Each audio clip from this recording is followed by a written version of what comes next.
It's Wednesday, May 1st, 2013, and this is the Energy Education Podcast. I'm Kevin Hurley. Today, we're taking a closer look at the Canada Deuterium Uranium Reactors. Known as CANDU reactors, these aging machines are lined up along the Canadian side of the Great Lakes. Though they function much differently than American-made reactors, they do share a key vulnerability. We know from Fukushima Daiichi that extraordinary water contamination can result from a nuclear accident. The Japanese meltdown released tremendous amounts of radiation into the Pacific Ocean.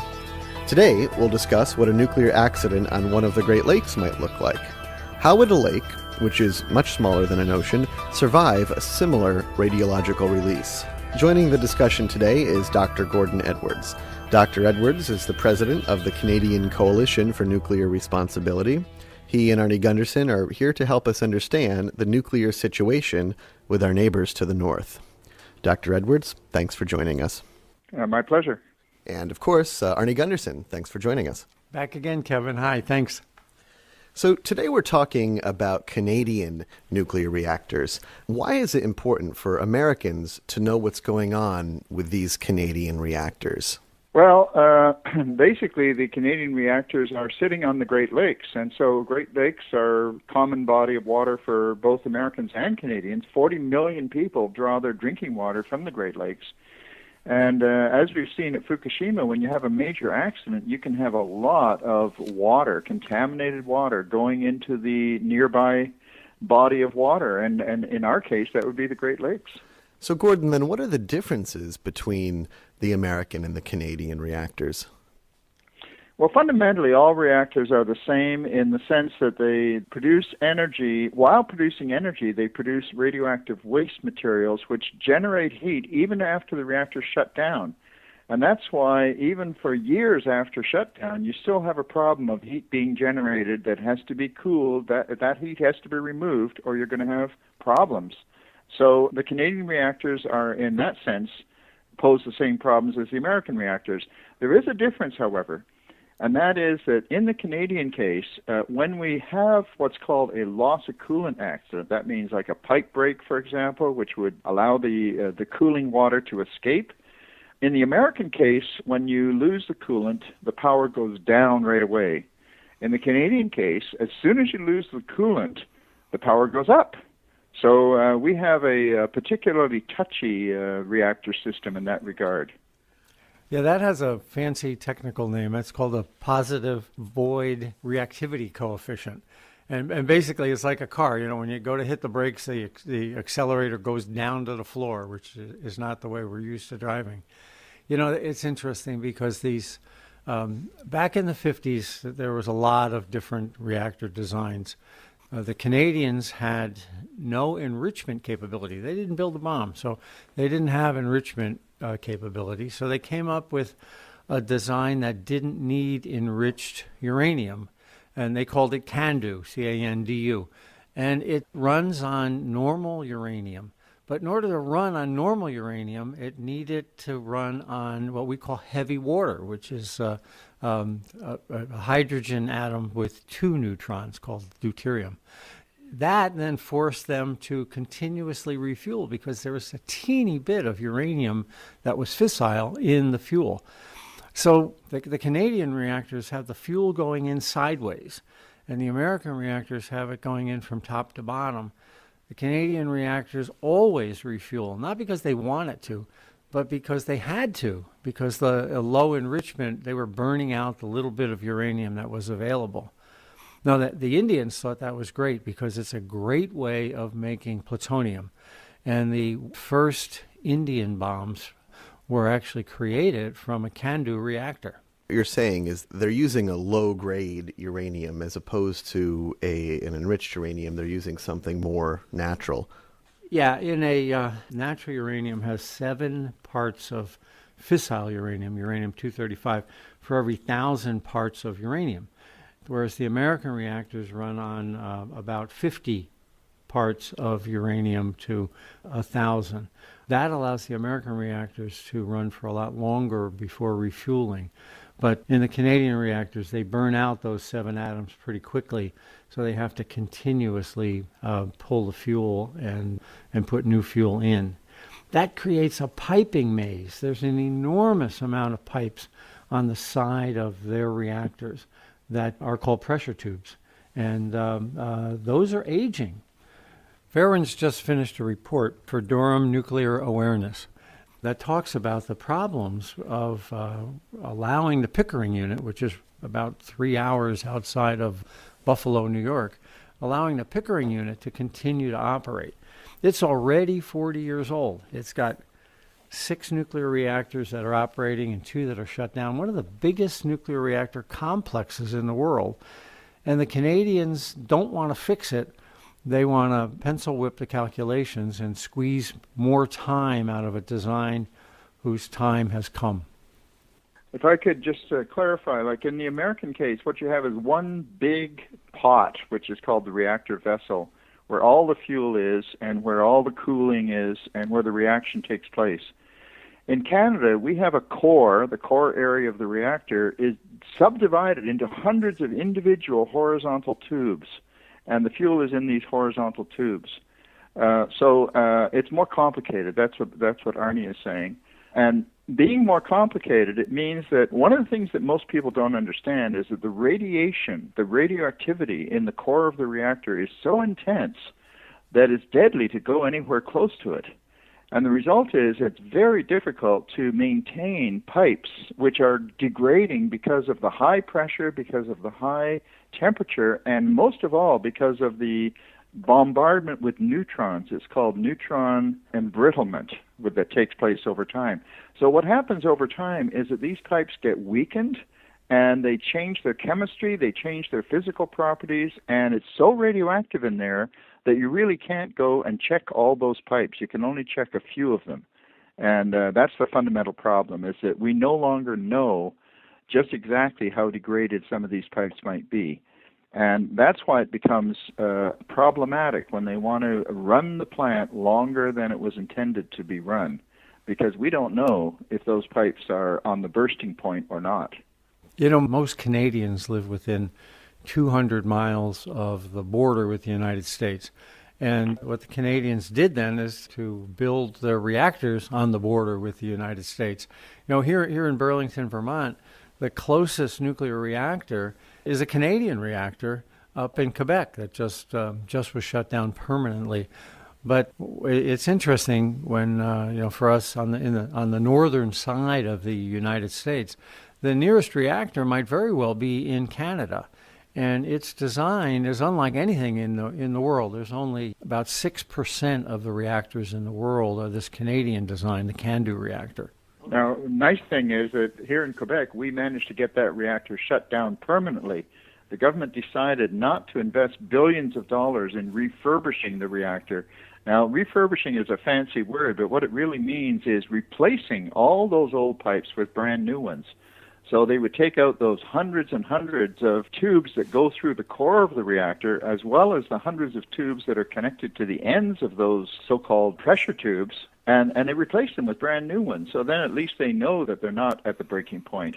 What's happening in Toronto, what's happening just outside of Toronto at Pickering on Lake Ontario, is that they want to, that is Ontario Power Generation, they want to push the envelope by running these plants for an extra 5 years without replacing those tubes. So they have decided not to make the expense of replacing all those tubes with new ones, and yet they still want permission to run it for an extra 5 years. And that's really what the controversy is.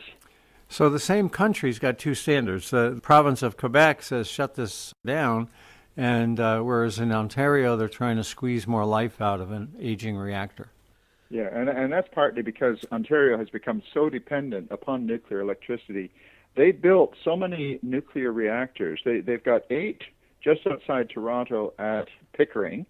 They've got another 8 up on Lake Huron called Bruce. And then they've got 4 more at a place called Darlington, which is also on Lake Ontario.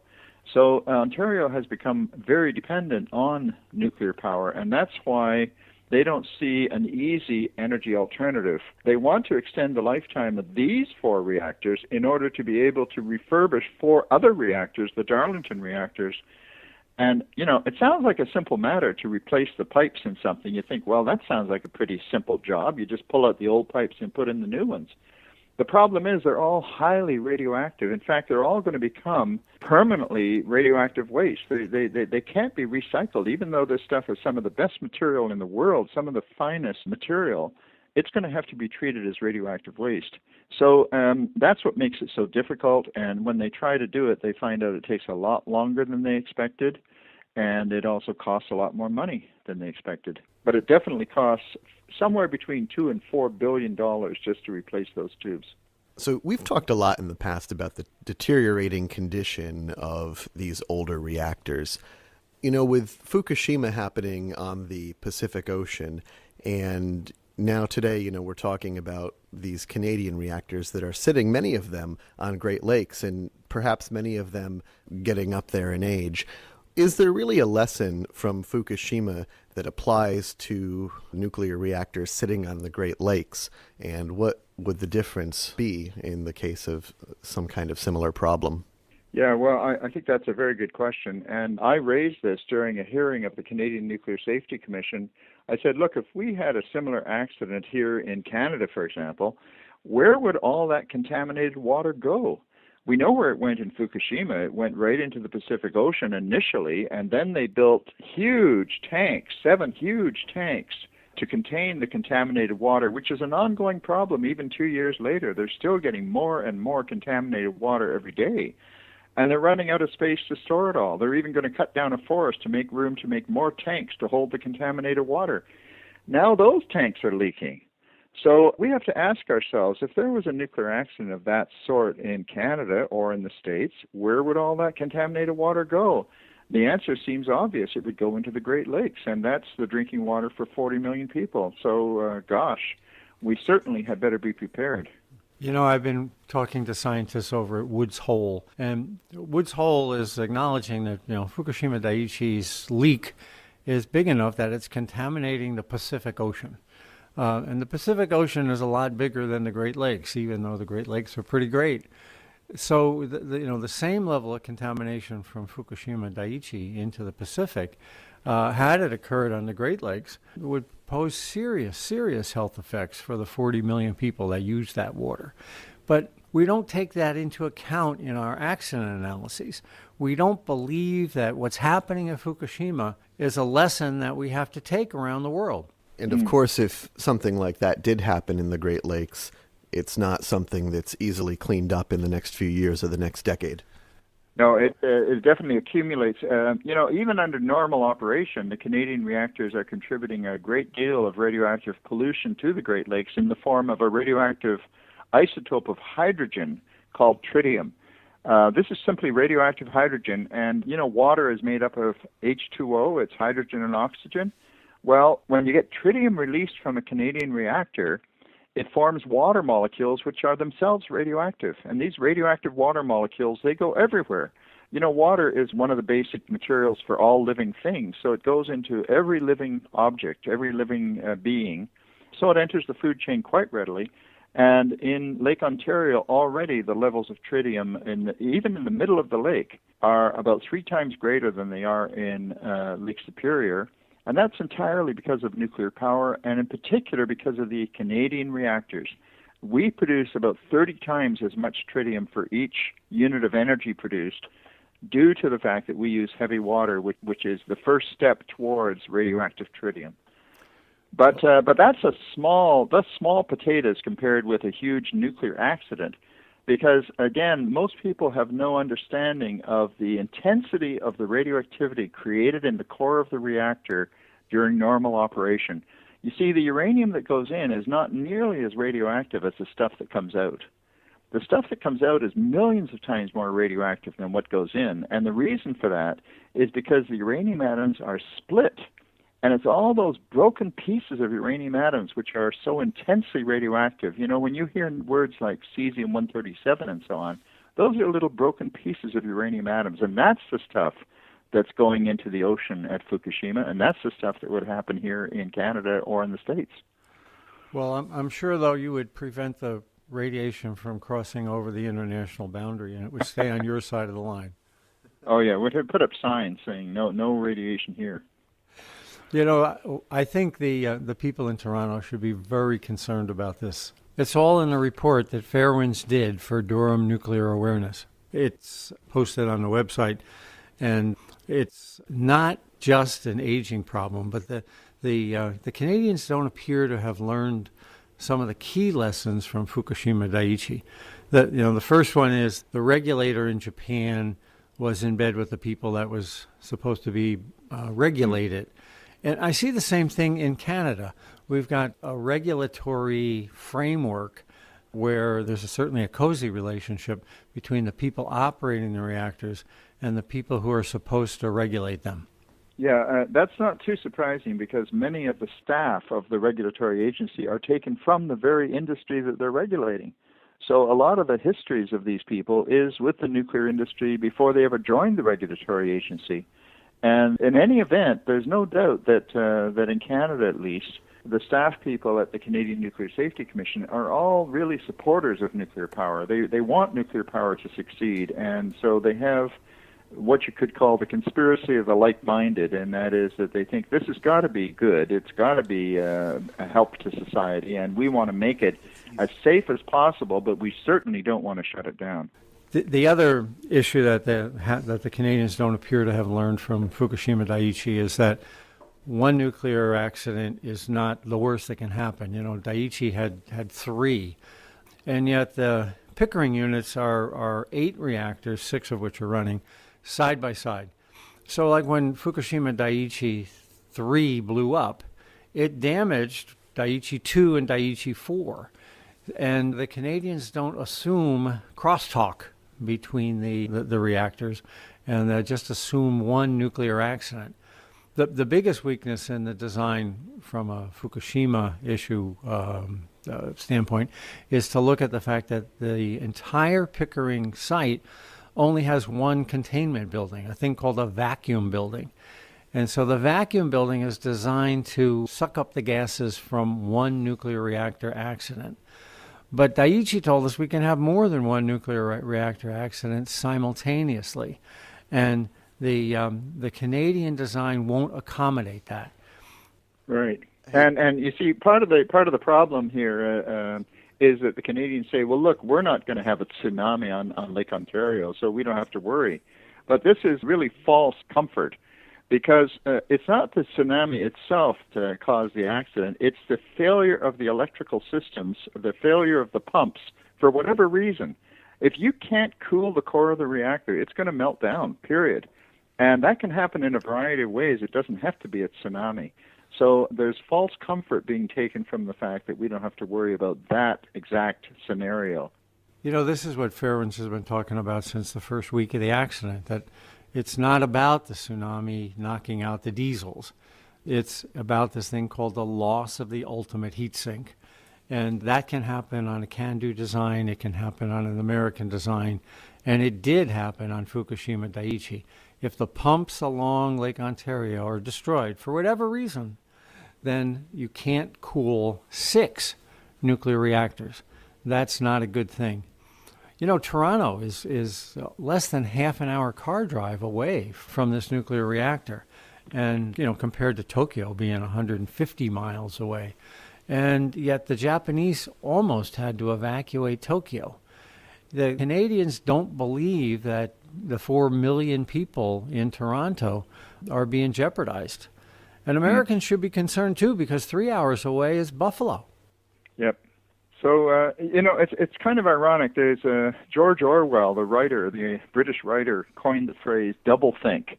And we have a good example of doublethink here. On the one hand, the nuclear industry tells everybody, both in Canada and the United States, that don't worry about nuclear accidents. They're so improbable that it's not rational to worry about them.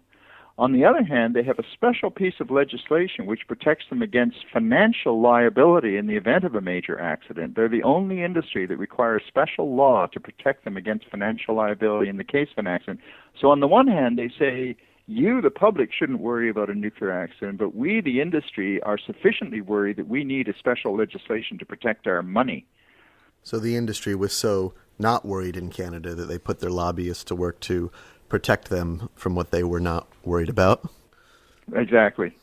Well, I'd just like to mention that CCNR, that's the Canadian Coalition for Nuclear Responsibility, we also did a submission regarding the life extension of these Pickering reactors, opposing it, and that submission is on our website, and I believe that Arnie at Fairwinds is going to provide a link so that anybody who goes to the Fairwinds site, if they want to, they can just click on the link and see what the Canadian Coalition for Nuclear Responsibility has to say on the same issue. You know, we in the United States sort of look at these 100 reactors we have and don't really realize that the closest reactor may not be in the United States, but maybe we have to look a little further north to find it. You know, the Bruce Station has 8 nuclear reactors on the biggest Great Lake, and the first one, the one that's upstream of all the others. Pickering has 6 in operation.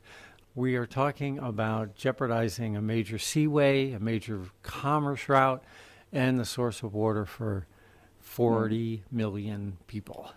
Another topic, but I just must mention that at Bruce, they're also wanting to create a waste repository right on the shores of Lake Huron, and that is a crazy idea if there ever was one. So I'm hoping that Americans will take more interest in the threat from the north, just as we have to take interest always in the possible threats from the south. Well, we'll have you back to discuss that in more detail. Okay. Thanks for coming on. My pleasure. Bye, Arnie. That's about all the time we have, guys. Thanks for coming on. Again, Dr. Gordon Edwards is the president of the Canadian Coalition for Nuclear Responsibility. Dr. Edwards, thanks for joining us. Thank you, Kevin. And Arnie, thanks for coming on again. Thanks, Kevin. Glad we could do it. Well, that about does it for this week's edition of the Energy Education Podcast. Remember, you can catch us back here next Wednesday and every Wednesday for more technical discussion and information on what's happening in the world of nuclear news. Also, remember to like us on Facebook and follow us on Twitter. For Fairwinds Energy Education, I'm Kevin Hurley. Thanks for listening. Great Lakes. So, Gordon, then what are the differences between the American and the Canadian reactors? Well, fundamentally, all reactors are the same in the sense that they produce energy. While producing energy, they produce radioactive waste materials which generate heat even after the reactor shut down. And that's why even for years after shutdown, you still have a problem of heat being generated that has... With these Canadian reactors? Well, basically, the Canadian reactors are sitting on the Great Lakes, and so Great Lakes are a common body of water for both Americans and Canadians. 40 million people draw their drinking water from the Great Lakes. And as we've seen at Fukushima, when you have a major accident, you can have a lot of water, contaminated water, going into the nearby body of water, and in our case, that would be the... It's Wednesday, May 1st, 2013, and this is the Energy Education Podcast. I'm Kevin Hurley. Today, we're taking a closer look at the Canada Deuterium Uranium Reactors. Known as CANDU reactors, these aging machines are lined up along the Canadian side of the Great Lakes. Though they function much differently than American-made reactors, they do share a key vulnerability. This is the president of the Canadian Coalition for Nuclear Responsibility. He and Arnie Gundersen are here to help us understand the nuclear situation with our neighbors to the north. Dr. Edwards, thanks for joining us. My pleasure. And of course, Arnie Gundersen, thanks for joining us. Back again, Kevin. Hi, thanks. So today we're talking about Canadian nuclear reactors. Why is it important for Americans to know what's going on? We know from Fukushima Daiichi that extraordinary water contamination can result from a nuclear accident. The Japanese meltdown released tremendous amounts of radiation into the Pacific Ocean. Today, we'll discuss what a nuclear accident on one of the Great Lakes might look like. How would a lake, which is much smaller than an ocean, survive a similar radiological release? Joining the discussion today is Dr. Gordon Edwards. Dr. Edwards